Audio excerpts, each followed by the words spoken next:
আসসালামু আলাইকুম। এগুলো হচ্ছে অন্তর্বর্তীকালীন সরকারের যারা উপদেষ্টা হবেন তাদের জন্য বরাদ্দকৃত গাড়ি।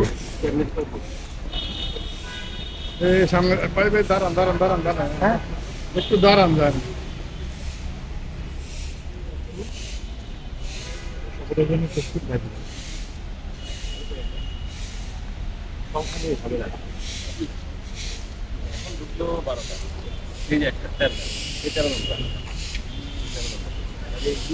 রোলে টোলে নাই তো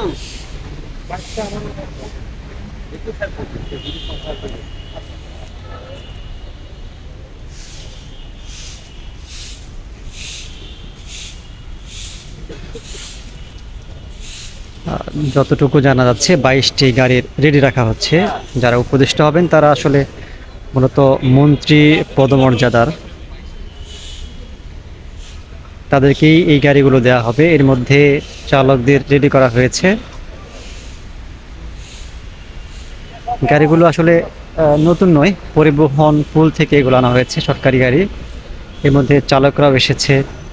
গাড়িগুলো আসলে তারা রাখছেন এখানে নেওয়ার পর যারা উপদেষ্টা হবেন তাদের বাড়িতে বা তাদের যে বাসস্থান সেখানে পৌঁছে দেওয়া হবে। এরপরে তাদেরকে নিয়ে এগুলো বঙ্গভবনে যাবেন। এটা হচ্ছে BMW গাড়ি। এটা হচ্ছে ডক্টর মোহাম্মদ ইউনূসের গাড়ি, প্রধান উপদেষ্টা যিনি হবেন তার জন্য বরাদ্দকৃত গাড়ি এটা। ভাই কয়টা গাড়ি এনেছেন? এটা আসলে কার গাড়ি বলেন দেখি। হ্যাঁ, পরিবহন ফুলের গাড়ি। আচ্ছা, মানে কে পাবেন এটা? এটা প্রধান উপদেষ্টা ডক্টর মোহাম্মদ ইউনূস সাহেব পাবেন, তাই তো? জি, জি। আর অন্য গাড়িগুলো কারা পাবেন? অন্যান্য উপদেষ্টারা পাবে।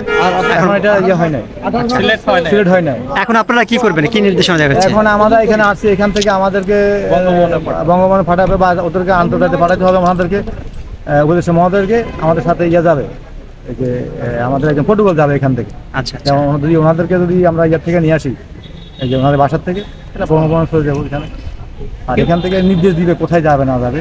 আচ্ছা, এগুলো কি নতুন গাড়ি কিনা এগুলো? না, এগুলো নতুন গাড়ি না, আগে যে মোট গাড়ি। এটা কি আগের মন্ত্রী মহোদয়ের গাড়ি? হ্যাঁ। ওনারা ছেড়ে দিয়েছেন? হ্যাঁ, ওটা ছেড়ে দিবে, ওনাদের নাই।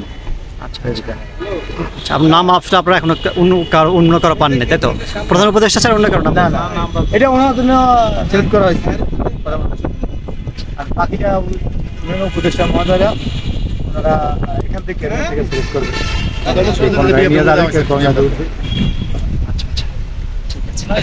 উনি যেটা বলছিলেন যে প্রধান উপদেষ্টার জন্য BMW।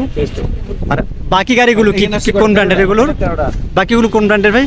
সব একই গাড়ি। BMW সব? না, হাইব্রিড। শুনছিলেন যে আগে যারা মন্ত্রী ছিলেন তারা এই গাড়িগুলো আসলে জমা দিয়েছেন। এরপরে এখন উপদেষ্টাদের জন্য এই গাড়িগুলো বরাদ্দ রাখা হবে। এর মধ্যে